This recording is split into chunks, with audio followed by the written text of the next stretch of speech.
Hi, Mystery Recapped here. Today, I'm going to explain an episode from an American adult animated anthology, Love, Death, and Robots, called The Drowned Giant. Spoilers ahead. Watch out, and take care. At the beginning of the episode, 3 scientists drive to a beach, while one of them, named Steven, narrates about a naked, dead giant. The day before, a massive storm had hit the sea, which washed up a dead body of a giant to the shore. The surprised local fishermen contacted the officials, who at first refused to believe such atrocious news. But as people began to visit the beach and return home with crazy stories, the scientists decided to go see for themselves. And so, Steven and his colleagues, who thought that everyone was just bluffing about the dead giant, now stand before him. A crowd surrounds the corpse, scared to touch it before being absolutely sure that it's safe. Steven's colleagues guess that the man weighs somewhere around 80 tons. Steven narrates that the vast proportion of his features makes it difficult for them to figure out his age, but looking at the giant's defined nose and mouth, he believes that he had been a young man with a modest temper. The 3 go around the giant's body, inspecting him. Steven sees a pool of water that had been collected in the corpse's palm, where tiny fishes swim. Steven says that beyond the size of the giant, the simple fact that he exists surprises him the most. He compares the giant's existence to the crowd on the beach and concludes that they are just imperfect and puny copies of him. As Steven looks at the creature, mesmerized, his colleague climbs on top of the corpse's chest and waves towards the crowd, indicating that it is safe to come near it. The people run towards him while cheering and climb up on top. Some of them comment that the body is rubbery and bouncy. Children start playing on his chest, trashing it with their shoes. Steven, however, doesn't touch or climb on it. He and his colleagues stare at the giant from afar while writing their notes. As time passes by, the people get enough of playing with the dead giant, and everyone returns home. After 3 days, Steven visits the beach again. Because of his growing interest in the giant, his facility assigns him the role of keeping tabs on it. Steven claims that he wasn't morbid about keeping an eye on a dead person because, for him, the giant was more alive than the people around him. He watches as kids play slide on the corpse's chest, and some workers plan to butcher his femur bone. The following day, Steven deliberately postponed his visit to the beach until late afternoon so that no one would be around. When he gets there, the corpse looks in bad form and has started to decay. A teenage girl sits comfortably on the giant's ear, using it as a chair. Steven notices that the giant's face has a much less youthful look than it had before. He assumes it is because of prolonged immersion in seawater and tumefaction of tissue. As a crab crawls out of the giant's mouth, the scientist claims that it won't be long until he decays fully. Steven finally gets the courage to set foot on the corpse.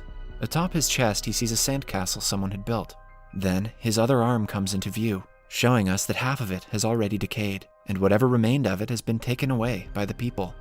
Meanwhile, his cornea has become hazy and cloudy, which gives his eyes a whirlpool effect. Steven looks at them, saying that the giant's suffering is less tragic than this isolation that he is facing. The next time he visits the giant, both of his arms and one of his legs have decayed and been cut. Steven walks around, looking at the corpse, which has been vandalized by teens who spray paint insults on his body. He is reluctant to witness the end of the magnificent creature, but the insults make him feel that the creature is more human, because it seems more vulnerable to him now. When Steven comes to the beach the following day, he is almost relieved to see that the corpse's head has been removed. Birds eat its flesh as Steven watches it from afar.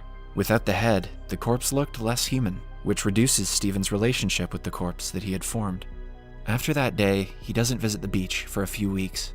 On his next journey, he witnesses that any feature indicating that the corpse was once human has vanished.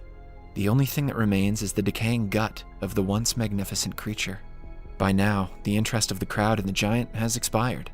Months later, after the giant's arrival has been forgotten, various pieces of his body can be seen around town, especially his bones, which are used as decorations. While cycling one day, Steven notices the giant's skull lying abandoned. He believes that if he looks around the town's pubs, he will find mummified noses and ears as well. According to Steven, these decorations convey the giant's greatness, better than Steven's memory of his bloated and decaying appendages. As for the giant's genitals, it is shown that it had been cut off and placed in the Freak Museum in a circus. Steven narrates that the apparatus occupies a whole tent to itself, but is sadly mislabeled as belonging to a whale.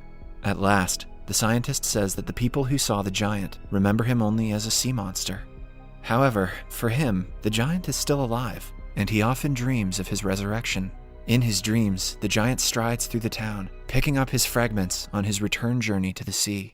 The episode, although short, has a deep and metaphorical meaning in every scene.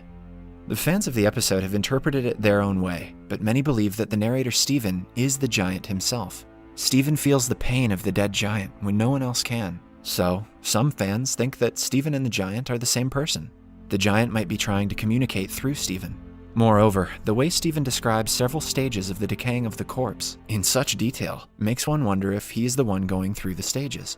The decaying of the giant's corpse is also seen as a metaphor for several things.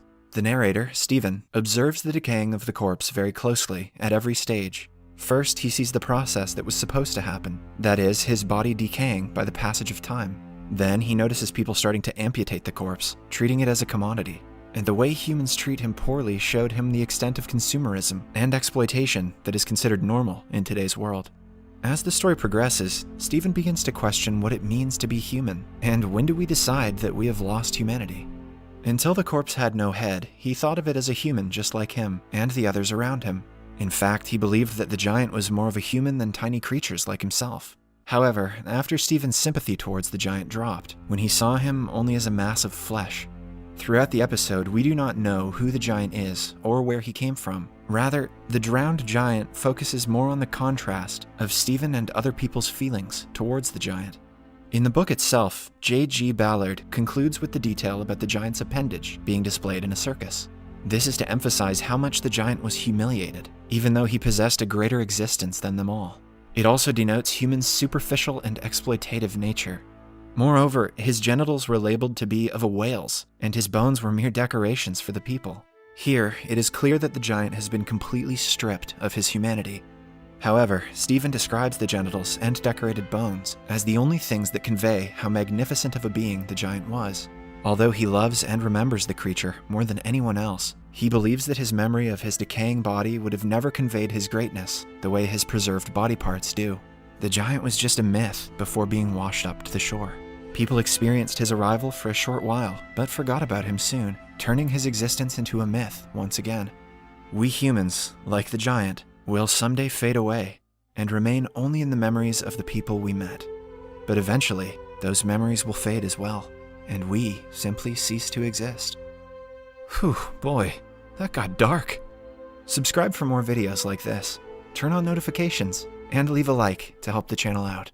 Thank you for watching.